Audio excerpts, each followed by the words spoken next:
یہ کہانی حقیقی واقعات پر مبنی ہے۔ پہچان چھپانے کے لیے نام، مقام اور واقعات کی ترتیب میں تبدیلی کی گئی ہے۔ ہم آپ کے لیے ایک ایماندار اور فرض شناس پولیس انویسٹیگیشن آفیسر کی 35 سالہ یادداشتوں سے ایسے سچے واقعات ڈھونڈ کر لائے ہیں جن کو سن کر آپ کے رونگٹے کھڑے ہو جائیں گے۔ اگر کہانی پسند آئے اور آپ اس جیسی اور سچی کرائم کہانیاں سننا چاہیں تو ہمارے چینل کو سبسکرائب کر لیں اور بیل کے بٹن کو دبانا نہ بھولیں تاکہ ہر نئی کہانی کا نوٹیفیکیشن آپ کو ملتا رہے۔ ناجائز رشتوں سے خوشی حاصل کرنے کا خواب انسانی زندگی کی سب سے بڑی بھول ہے۔ جو لوگ گناہ میں تسکین ڈھونڈتے ہیں وہ اپنی زندگی بھی مشکل کرتے ہیں اور دوسروں کو بھی دکھ دیتے ہیں۔ مری کے قریب پیش آنے والے ایسے ہی جرم کی کہانی تحقیقاتی اہلکار انچارج انسپکٹر قاسم نے کچھ اس طرح سنائی۔ جس وقت علی کے والد جمیل تھانے پہنچے وہ سخت پریشان تھے۔ ان کا اکلوتا بیٹا علی مری کے ایک مشہور کالج میں پڑھتا تھا۔ وہ ہاسٹل میں رہتا تھا اور چھٹیوں میں اس کو اپنے گھر گھوڑا گلی آنا تھا۔ علی نے صبح اپنے گھر فون کر کے بتا دیا تھا کہ وہ آج دن میں گھر پہنچ جائے گا، مگر رات کا دوسرا پہر بھی گزر چکا تھا اور علی کا فون بھی سوئچ آف تھا۔ وہ اپنی مہران کار میں آ رہا تھا۔ جمیل فارسٹ آفیسر رہ چکے تھے اور وہ جانتے تھے کہ پہاڑوں پر موجود جنگل ہر طرح کے خطرات سے بھرے ہوئے ہیں۔ علی کو سفر پر نکلے کئی گھنٹے گزر چکے تھے اور اس کا اب تک کچھ پتہ نہیں تھا۔ جمیل کو ڈر تھا کہ اس کا بیٹا جنگل میں کسی مشکل کا شکار نہ ہو گیا ہو۔ وہ مدد لینے کے لیے تھانے پہنچ گئے۔ انسپکٹر قاسم نے رپورٹ درج کر لی۔ رات کے اس اندھیرے میں جنگل میں جانا خطرناک تھا، مگر موقع کی نزاکت کو دیکھتے ہوئے اپنی ٹیم اور بڑی بڑی لائٹوں کے ساتھ اسی وقت جنگل میں پہنچ گئے۔ صبح کے قریب علی کے مہران کار درختوں کے بیچ کھڑی ملی۔ سب نے جنگل میں علی کو پکارنا شروع کر دیا۔ جلدی علی مل گیا، مگر اس حال میں ملا کہ جمیل چلا اٹھا کہ کاش علی کبھی ملا ہی نہ ہوتا۔ علی کی لاش ایک درخت سے پھانسی پر لٹکی ہوئی تھی۔ علاقے کا ہر شخص تہلکا رہ گیا۔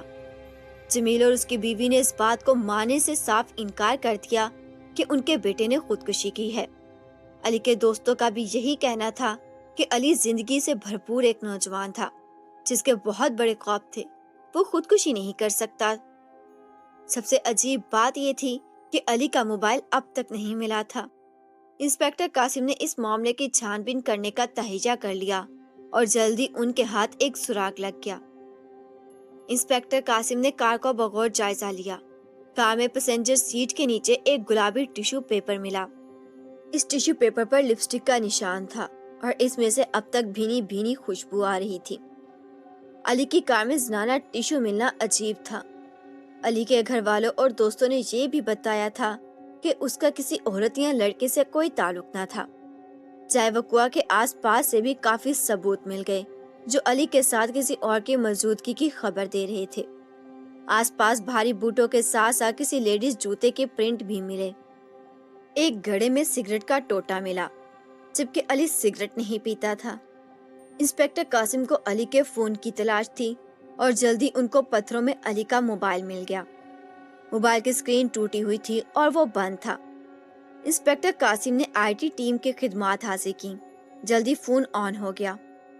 علی کے موبائل سے ایک غیر واضح ثبوت ملا۔ 1-2 سیکنڈز کا ویڈیو کلپ تھا جو اس سپہر فلم کیا گیا تھا۔ اس کلپ میں ایک مرد کا ہاتھ نظر آیا جس نے اپنی درمیانی انگلی میں چاندی کا چھلا اور شہادت کی انگلی میں سرخ عقیق کی انگوٹھی پہنی ہوئی تھی۔ اس کلپ میں کوئی آواز نہیں تھی، مگر اس سے یہ واضح ہو گیا تھا کہ اس دن علی کے ساتھ کوئی تھا، مگر وہ کون تھا؟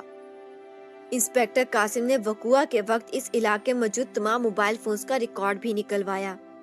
اس وقت وہاں 8 موبائل فون ایکٹیو تھے۔ انسپکٹر قاسم نے باری باری ان سب سے ملنے کا فیصلہ کیا اور جلد ہی وہ اپنے مطلوبہ شخص تک پہنچ گئے۔ اگر ویڈیو میں انہوں نے وہ ہاتھ نہ دیکھا ہوتا تو انہیں کبھی یقین نہ آتا کہ وہی علی کا قاتل ہے۔ ساجد خان زادہ علی کے کیمسٹری کے استاد تھے۔